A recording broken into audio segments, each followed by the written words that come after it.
Do. Well, Well, I am so thrilled to be here today talking to you, Ronnie. And I don't know exactly the year, but I know it was about 40 years ago that you and I met actually at Conifer Park. And I was there in the adolescent wing when I think, first opened about you that did. time. And so I was there for substance use. I needed help, desperate help, and you were my counselor.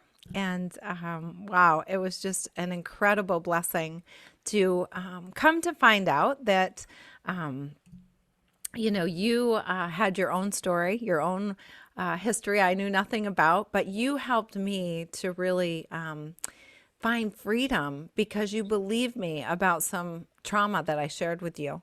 And it really unlocked some doors for me to get the hope and help that I needed to start recovering. And so I really appreciate you being willing to talk to me. And it's been a blessing we've met up a few times and gotten to talk several times on Facebook. And then when we were talking the other day, it came to my mind how important you have been in my life because I do what I do because of you. When I left Conifer Park, I knew without a shadow of a doubt that I was supposed to do what you do. And so, in a circuitous way, I didn't get right there.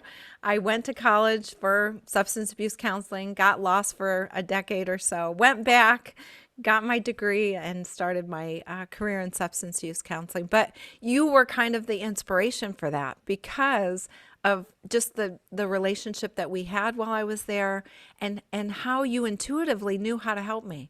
And basically that meant you listened to me.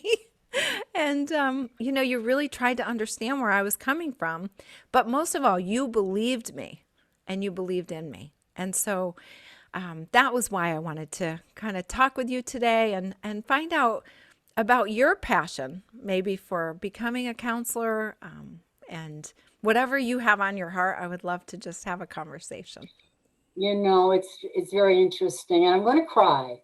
That's okay. I might too. Okay, you're going to cry too because you don't really know a lot about me and how it all came about. But I journal. Do you remember when I used to have everybody journal? Oh, yes. I've journaled all my life, Mm, and I still journal to this day. There's I my do journal. too.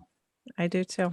I journal, and I read different things. Like I really love David Jeremiah. Mhm. And he's got books out there just really wonderful. And so I've been sort of reading his books, and I've been reading about truth. Mm, What is truth? mhm. How can you get to where you want to go unless you know where you've been? Yeah. So I was reading about that, and then you had called, and I said, I don't, no, no, no, God, no. I just really don't want to do this. And I thought, what does she want? And then I thought, what do I want? And I said, I am going to give her something I'm never given anybody. And not that I haven't talked maybe to one or two people, but never to this extent. And it's a journey of miracle. And it's my journey of miracle. And how from the time that I was 5 years old, that God had been in my life. And so I never found God. God has always been with me. And I knew God had always been with me.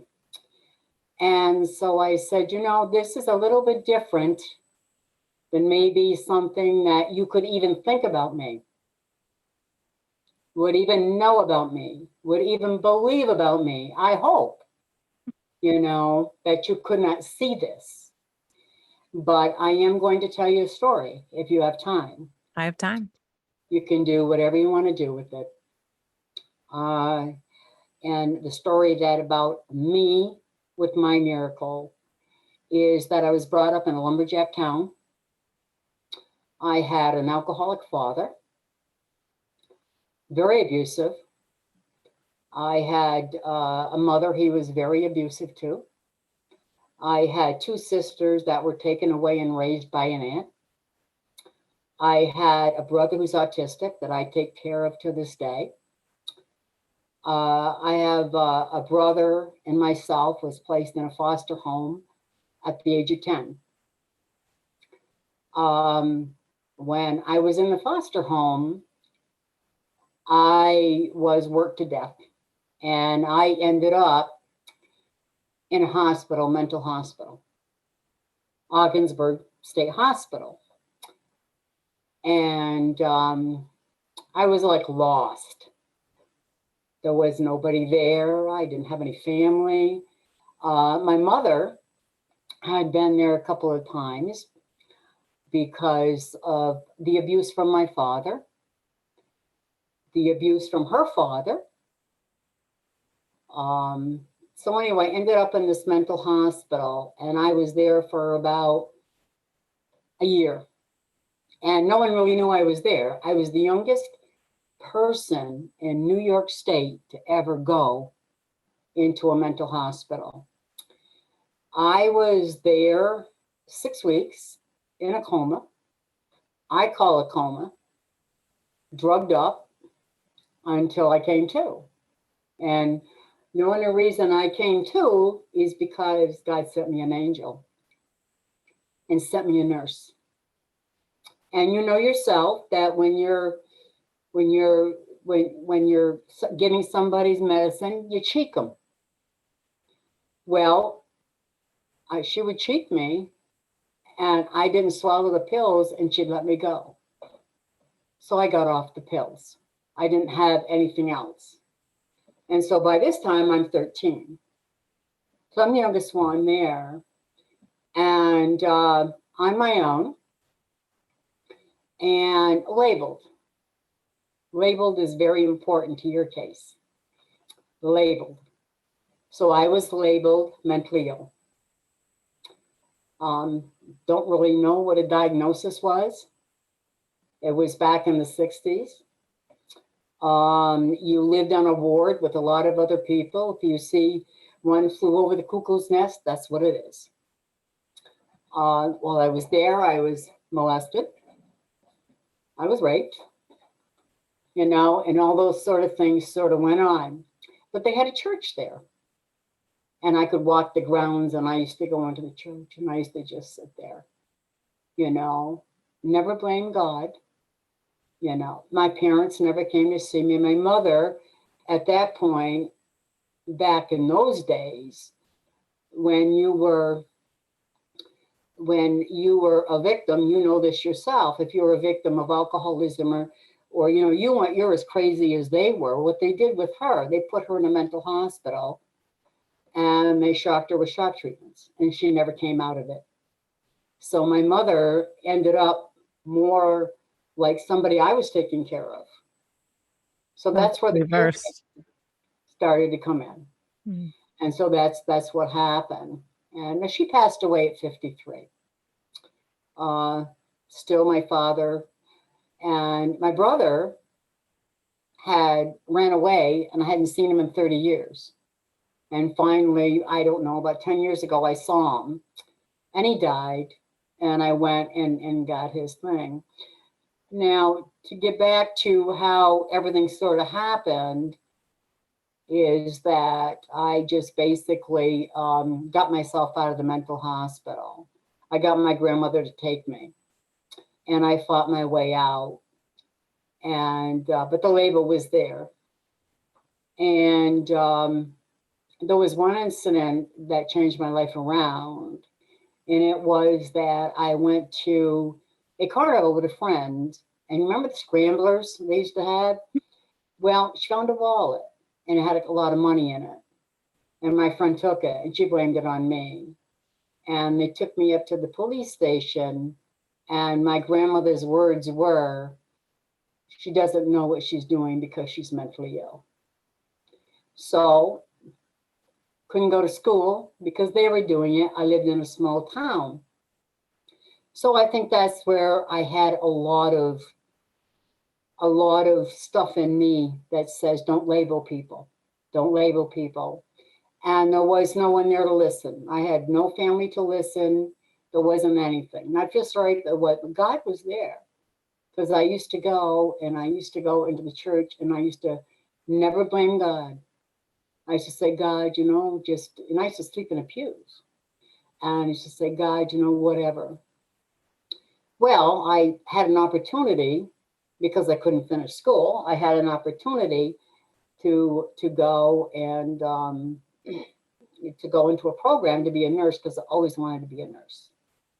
Always wanted to be a nurse. That was my thing. Maybe Well, because of the nurse that you had met. and I can tell you her name was Mrs. Lesbronx to this day. You gotta remember this is 60 years ago, right? And that didn't work out because I ended up having a child. Now I'm on my own. And how I ended up then I ended up working in a nursing home for about 13 years because I love the elderly. How I came to be where I was is that when I was working in the nursing home, I ended up being an activities director. And out of clear blue sky, somebody comes to me and wanted to know that if I wanted to be the activities director at Conifer Park. And I said yes. So I developed their activities program because that's what I did. Didn't know anything about anything else. No program was developed in that whole place. When I'm telling you, it wasn't even painted. And then they said the first program they wanted to develop was the adolescent program. So they wanted to put some people on there. And they asked me, and I don't know why they asked me, and they asked me if I would go on to the board. And I said, I'll go on to the board. And they were developing a program. And I kept telling them, this is wrong. Don't do this. No, that's not the way to go. Well, then why don't you do it yourself? And I said, no, you don't do that with kids. You don't do that with kids. And I said, you're not labeling kids. You're not labeling them. I said, there's only one thing you have to do. You have to listen. Oh, I love that. That's it. What a foundation to build a program on. Just listen. Listen to what they're saying. And I said, they're not lying. They're not lying. Whatever they say they're going through, they're going through. And I said, and then you follow up on it. Because I said, what if you don't, they're going back to it. And I said, we will not label them mentally ill at all. And that was another thing that they had. So that's how that started. So then they said, well, then you want to be an intern for a counselor. Of course, I didn't have any education or whatever. And I said, no. And they said, well, just try it for 6 months. And actually, you and there was a couple of other girls. One was named Sarah. I don't know if you remember her name was Sarah. She had big red hair. And she was there. And I can remember, and I said, I'm only going to have one goal. That's to listen. And I said, I'll fight for these kids. I'll fight. And I think that's where a lot of it started. And then after a while, the sort of the family came in. There was you, and there was another girl, and a beautiful redheaded girl, where her mother had given her marijuana since she was 3 years old. And she came in and she was a great artist and a beautiful girl. And they kept trying to want to put her in a mental hospital. I finally got her into Pennsylvania, into a rehab, into a halfway house with a bunch of women that were nurturing her. But I guess my point is that it's the love of people. God has put things, and over the years, this is all about God and what God has done. But there was a couple of things, because I do journal, and there was a couple of things. There was one thing I did want to read to you that I think that's very important. And I don't just write. There's my books. I so many of them have I burnt. So a lot of things I don't. Probably should do that too. Well, there's some things I'm not too. Don't want everybody reading about people knowing. Yeah. You know, there's some things that I write on my own, and there's some things that I don't. But there was a one in particular that before I go any farther, this is and I think this is so important because this is what I believed all the way through it. And this is only one little part of a book. What had happened when I was at Conifer Park, there was a psychiatrist that I used to work with, and she wanted to write a thesis on me. Her and I talked all the time. And so we tried to get my records from the hospital because there was a lot of abuse there too. In those days, they used to tie you in wet sheets. You know, it was a horrible place to be. Traumatizing. It was very traumatizing. Mm. So, and there wasn't any kids there, you know. But the thing that I wanted to share with you that I would always share with people is, and I wrote it down, is what is the best lessons in suffering? What are the best lessons for you, and what are the best lessons for me? And anybody that is suffering and that has turned to God can understand what I'm saying. And I said the lessons of suffering are patience, humility, grace, trusting in God's goodness even when we don't see it, dependency on the Lord, compassion for others, perspective, thankfulness, love, and sensitivity. Mm. And I think that those are the qualifications for any counselor that there is, that's what they come up with. And then this I wrote on my own. I go, God doesn't waste any experience if you give it to him in everything that you're going through.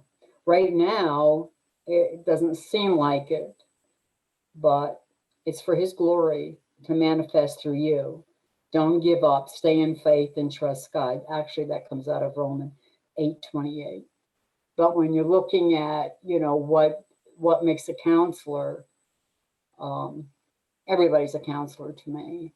Mhm. What it does is listening and knowing that God is there and working through, working through your own stuff. Sometimes back then, it's not so much today, but back in those days, 40 years ago, there wasn't counselors to help counselors because one counselor didn't help another counselor because that meant there's something wrong with you. Today, it's a little bit different, but at 73 years old, and this is something that I wanted to bring up to you. At 73, how many people my age went through similar experiences, brought up in alcoholic homes, being put in mental hospitals, being told that they are the problem, being given drugs, be giving no therapy, because you then are labeled. You have a hard time getting a driver's license, a very hard time getting a driver's license. So what do you think is the one thing that they don't do? They don't talk. So for 50 years, as I told you, this is the first time, and I've told few people, because you don't talk. It's And safe to talk in homes like that. yeah, you don't. And to this day, uh, the majority of my family don't know. I don't have a good relationships with my two younger sisters. I wasn't raised. I see them. I don't have a good relationship with my older sister because we're just different. Mm. I have a wonderful relationship with my autistic brother because he's here with me now and I take care of him. My brother, who died about 8 years ago at 61, was a born again Christian. And we know that my other brother, what's going to happen with him. But I guess that it was time that I started talking about that part. There's many others, Mm-hmm. but I wonder how many women my age out there, that because you didn't believe in counseling or whatever, They're had still went through the holding on same to thing. all of that. They're holding on to it because, I met many women in there the same reason. They're labeled this. I'm not saying there's not mental illness. There is. I'm not saying that, and I'm not saying that over the years that through my job that and learning in school. I'm not. That's got nothing to do with it. What it's got to do with it within the adolescent program that I fought, and I fought very hard. Okay, Oh, is I that know. I was a you're recipient of not that labeling advocacy. Yeah. any of these kids mentally ill. And some of them you're not even labeling as addicts. Yeah. Well, and I If think like the labels, you understood that there was more going on with the behavior oh than yeah, just the behavior, that the behavior had meaning oh and, sure, uncovering some of those things that people kept buried deep inside, was able to set people free. And I know that was my experience with you because you not only listened to me and really listened to understand, but I remember you called the police. yeah, The New York State troopers came to Conifer Park, called and them more than you were once. there with me when I talked to them because I was afraid to death. Hmm. And I was able to tell them my story and answer questions that they had, Hmm. and an arrest was made to Yeah, the family member that was, sexually abusing me. And so, yeah, what a powerful thing that was to have someone who would advocate for me, who would believe in me hmm. and, believe that this really did happen. Um, and it And began then, a journey of me finding freedom. And then when we reconnected, probably it's been, I don't know, 2010, 11, somewhere mhm, around there when I went back to school to get my counseling degree. And I was writing a paper in my crisis intervention class, and you came to mind. And I wrote a lot of the paper about you, mhm, and that was my inspiration for wanting to go this route. And so I reconnected with you, which I can't even believe happened, but thanks to mhm. Facebook, I found you and was so grateful for to be able to come back and say thank you, thank you for going forth with that calling that you had to be a counselor. And Even though you didn't have that calling at first, you were kind of like, no, I'm not the one. But no, but I was very grateful. I was very grateful because if it was one person that didn't have to go through it, if there was one person, but I can remember saying, listen, just listen to what they're saying. And I used to go into the treatment teams and people were behaving. I mean, I'd had people take off in the yard. I had somebody trying to, listen to what they're saying. They're saying something. And that's the most important thing. listening is a gift. We underestimate that gift of listening. Yeah. And you have to go. And when I worked in the prison for 20 years, actually, I loved it. And it was very hard. It's a very hard job because you had to go beyond their behavior. And so you had to go from COs beyond their behavior and you had to go beyond their behavior. But the amount of abuse, Yeah. and the amount of just coldness in their heart and God, Corey Tamboon, you remember the story of Corey Yeah. Tamboon, Oh, right? yes. Do you remember when Corey Tamboon, when her sister was there and they had that little Bible and they Mhm. said, you're never going to get through, but she got through Yeah. and the guards wouldn't go inside because 'Cause it was didn't they have lice infected. or something? But that's the way that I felt in the prison. They Yeah. don't care, right? So what would happen is they come in my office and I'd have a Bible open and whatever, and I'd take an assessment on that. And boy, tell me you're from the South, because that's the Bible Belt or whatever. How many got saved in that prison? Mm. How many got saved? Because every 3 or 4 months they would come in for 3 days, the diocese, and how many got saved? But how many, had no self-esteem, didn't care about themselves, had Well, they'd and never had anyone they could I think trust in that their life people that before are you. abused go within, that. Yeah. They go and they blame themselves. Yes. They blame themselves. But the point is, it's not just that they blame themselves, it's that they feel they are a nothing and they're Yeah. worthless. Yeah. They are worthless. I'm damaged goods. I'm this, and I know that feeling, Yeah. and I could see that with the kids, Yeah. that I feel like damaged goods. Mhm. And where am I going to go from here? I didn't have, like yourself, I didn't have the normal uh, childhood. You didn't go to the parties, you didn't go to the prom, you didn't do this, you didn't do that, and the majority didn't. Well, I think, Including Ronnie, you. for the first time, you were someone who was safe and someone that I could trust. And I know that you duplicated that with many other people, being a healthy attachment for them, being healthy, boundaried, of course, boundary. Because I don't know if you remember this, but I went to a halfway house after I left Conifer Park. And it Mm, was awful. I was the youngest person there. I was only 15 years old. Everybody else was adults. It was horrific. They did hot seat where you're sitting in the middle and people are literally screaming at you and you're crying your eyes out and terrified that mm, someone's going to hurt you. And I mm, was like, I got to get out of here. This place is crazy. mm. And so I left and I called you and you were like, you were very boundaried. Like you couldn't come and get me. I had to you helped me to see that I need to call my folks and have them come and get me. But you were very boundary even then, and I think there's trust and safety in someone that doesn't cross those professional boundaries. You maintain them and Mhm. but you still were a person that I trusted, that I was safe with. And I know those guys in the prison from working with criminal justice population that they Mhm. often had no one that they could ever trust. No one. So what I a did. gift. Yeah. Well, it's not where I wanted to be. God places you where you don't want to be sometimes, and He gives you. It's like, no, no, no, no. You're kidding me. I don't know if you've ever been into a prison, Yes. Oh, but you yes. hear that locked door behind you. Oh, yeah. Oh my. Yeah. But the locked door.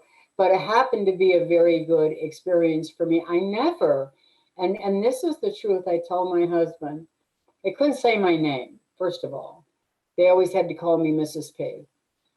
But I never, it's there's no such thing as never. Maybe once or twice, I don't remember. Had an inmate disrespect me. Hmm.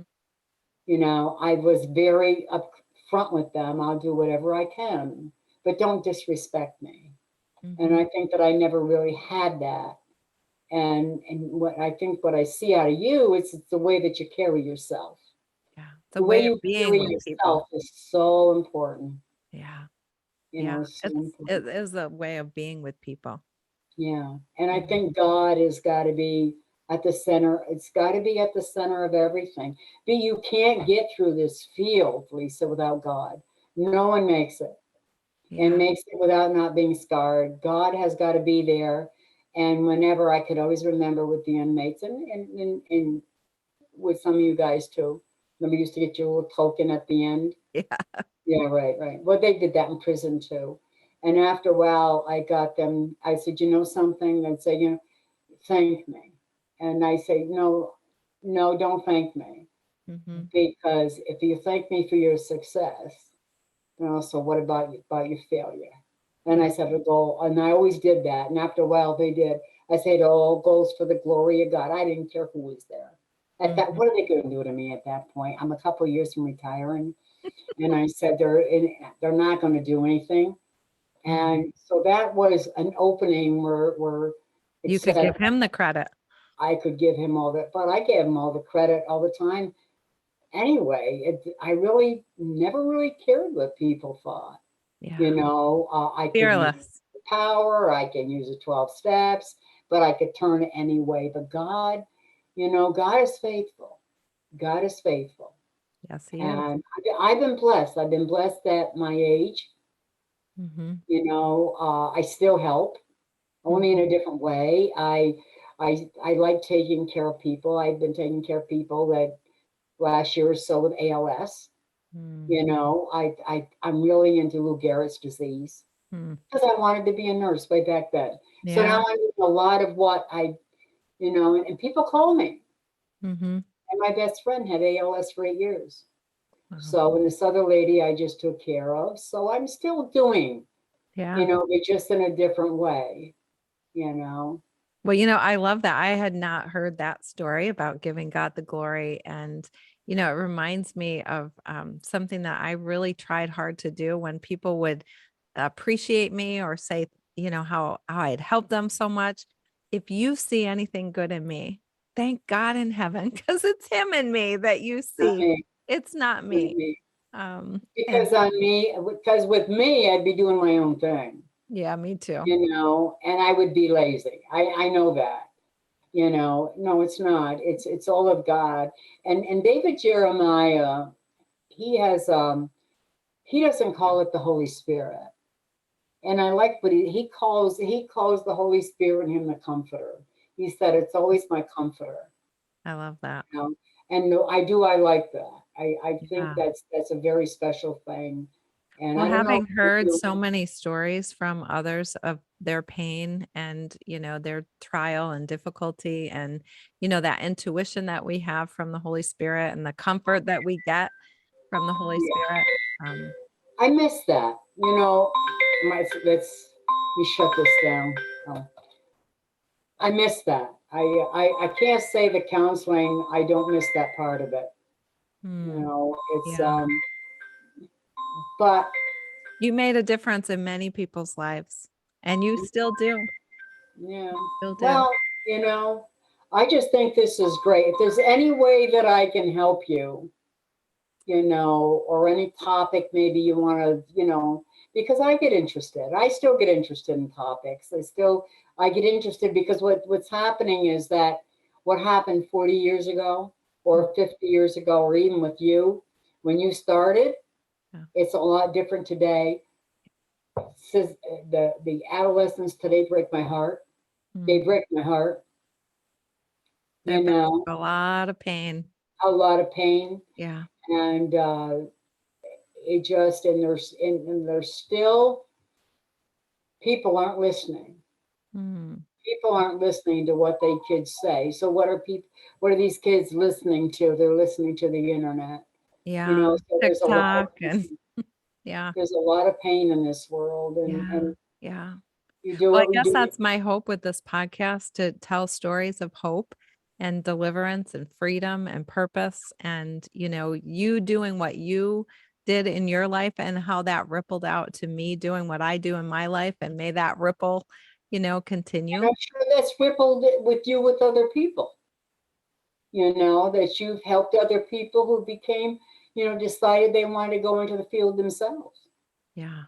Well, It and just, with the peer professional movement now and it's a lot of peers entering into the counseling field now. yeah, And yeah, it's exciting. Well, yeah. I want to thank you for give you a heart. Thank you for just sharing your heart with me and all that you're doing, all that you've been through, all you've just been created to be an amazing human Mm. being. I'm so thankful that God brought us together. Well, let's talk again. Yes.